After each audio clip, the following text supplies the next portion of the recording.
എവിടെവൻ?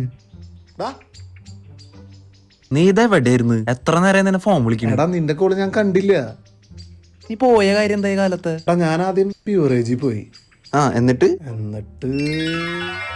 അവിടെ പോയിട്ട് ഇവിടെ വന്നല്ലോ. അല്ലെങ്കിൽ ഇങ്ങോട്ട് എന്നിട്ട് നീ കുപ്പിടുത്താ? ഇല്ല.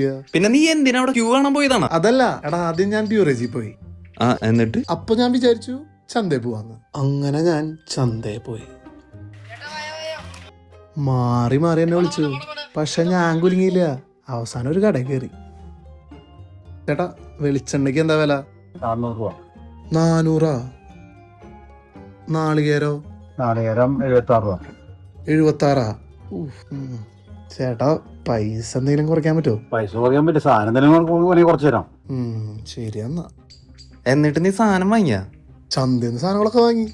ചന്തയിലെ സാധനങ്ങൾ വാങ്ങിയോന്നല്ല, കുപ്പി വാങ്ങിയോന്ന്. കുപ്പി വാങ്ങിയില്ല. പിന്നെ കുപ്പിക്ക് പകരം വേറൊരു സാധനം വാങ്ങിയിട്ടുണ്ട്. ഇതെന്താ ഡബേല്? എടാ ഇത് പാലട പൈസ അല്ലേ? ഇതാണോ നീ ഇത്ര നേരം കൊണ്ട് വാങ്ങിന്ന് പറഞ്ഞ്? എടാ നീ ഒരു കാര്യം മനസ്സിലാക്കണം. നമ്മൾ മദ്യം വാങ്ങണേ അതിനുള്ള കാശ് നമ്മുടെ ഇല്ല. അതേസമയം ഈ സാധനം വാങ്ങണമെങ്കിൽ മദ്യം അടിച്ച ഫീലും കിട്ടും. പിന്നെ ആൾക്കാരെ നെഞ്ചത്ത് കയറും വേണ്ട. പരിപാടി സിമ്പിൾ. നീ ഒന്ന് ആലോചിച്ച് നോക്ക്. കിട്ടിയില്ലേ? അപ്പൊ പിന്നെ പൊട്ടിക്കല്ലേ? Cheers!